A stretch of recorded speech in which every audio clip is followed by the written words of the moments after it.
Comment les réseaux sociaux nuisent à votre réussite financière? Bonjour à tous, je suis Chris Tuttle, votre coach et mentor en gestion financière.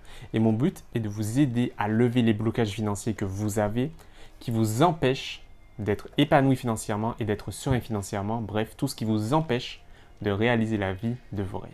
Les réseaux sociaux, les amis, c'est quelque chose de formidable. C'est une invention magnifique, mais comme tout, il y a le revers de la médaille. Il y a l'autre face de la pièce. Une face qui est beaucoup plus néfaste, beaucoup plus nocive. Je ne parle même pas en termes d'addiction.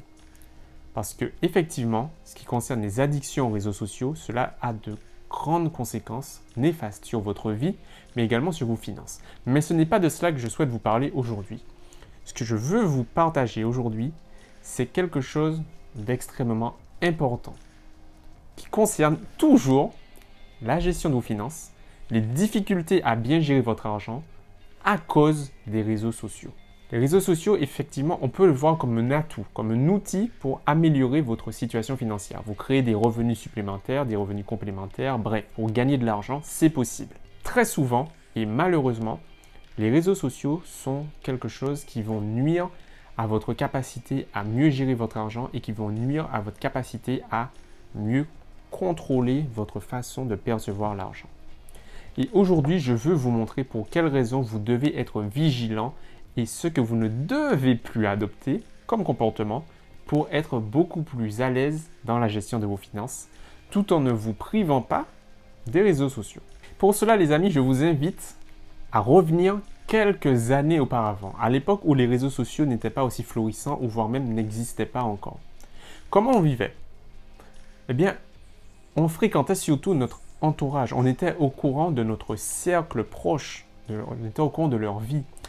Donc, on fréquentait des gens qui étaient à peu près du même style, du même niveau que nous. Ça ne choquait pas, ça ne dérangeait pas, c'était normal. Et surtout, on ne savait pas comment les autres vivaient réellement, à part pour certains reportages de temps à autre, mais c'était tellement exceptionnel que finalement, ça ne touchait pas tant que ça.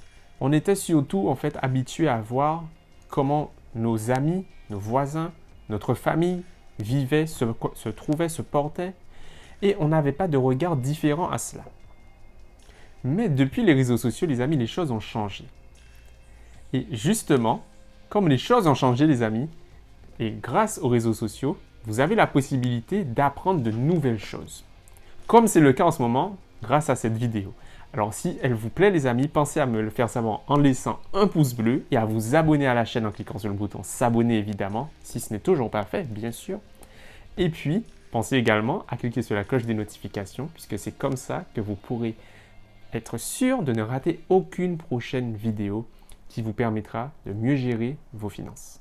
C'est justement là un des beaux avantages des réseaux sociaux. La possibilité de partager des informations et surtout des informations positives, des informations constructives. Mais les informations ne sont pas toujours aussi constructives que cela. Il y a certaines informations qui circulent et qui malheureusement touchent une partie de nous. Quand vous voyez en fait des inconnus ou parfois certains proches ou des personnes que vous avez connues par le passé qui ont une vie presque de rêve, selon les critères de la société, bien sûr, selon certains critères bien précis, et que vous vous rendez compte que vous n'avez pas réussi à le faire vous aussi, cela crée une certaine culpabilité. Cela crée également un ressenti de se dire « mais comment ils ont fait? Pourquoi eux et pourquoi pas moi ?» Ces sentiments, ils sont normaux les amis, c'est un peu de l'ego. C'est normal d'avoir un peu d'ego. Par contre, il faut faire très attention. Parce que autant cela peut être positif de se dire « mais comment ils ont fait? Comment je peux faire ?»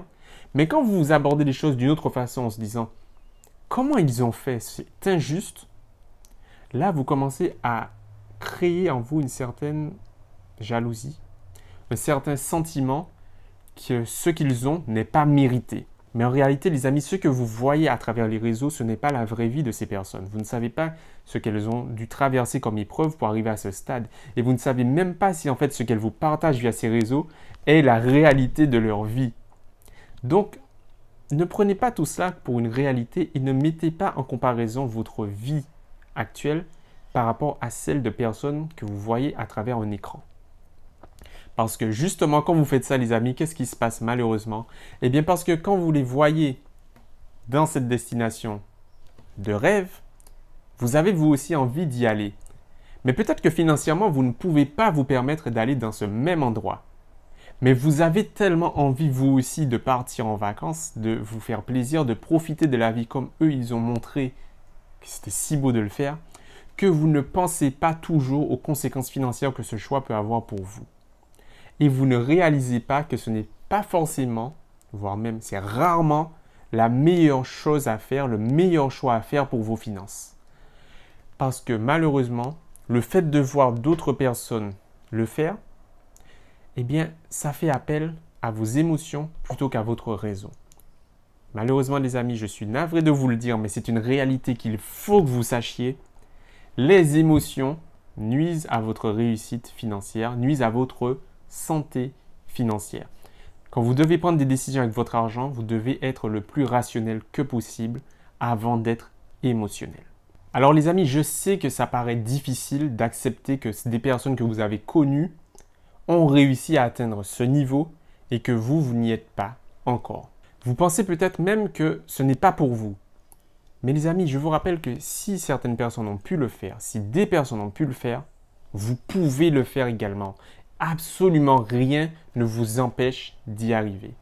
Vous n'allez peut-être pas le faire tout de suite, mais vous pouvez le faire. Et moi, je ne suis pas là pour vous vendre du rêve, pour vous dire que c'est facile, que vous allez y arriver. Ça ne se passe pas comme ça, ce n'est pas en un claquement de doigts. Il faut le vouloir, il faut mettre en place les actions nécessaires, définir un plan d'action. Et justement, je peux vous aider pour cela. Alors, si vous souhaitez réussir financièrement, si vous souhaitez surtout améliorer votre situation financière, les amis, je peux vous aider. Et je l'ai fait gratuitement sur cette chaîne avec une série de vidéos, que ce soit concernant la gestion de vos finances, que ce soit concernant l'épargne, l'investissement et surtout maîtriser votre rapport à l'argent. Alors aujourd'hui, les amis, le choix, il vous appartient. Mais si vous êtes prêt à améliorer votre situation, je peux vous aider. Il vous suffit de me contacter juste en dessous via le lien qui est dans la description. Et surtout, les amis, n'oubliez pas, gagner de l'argent, c'est bien, mais être serein financièrement, c'est beaucoup mieux. Alors, si vous êtes prêts, moi je le suis. En tout cas, prenez soin de vous, les amis, et moi je vous dis à très vite pour une prochaine vidéo. Bye!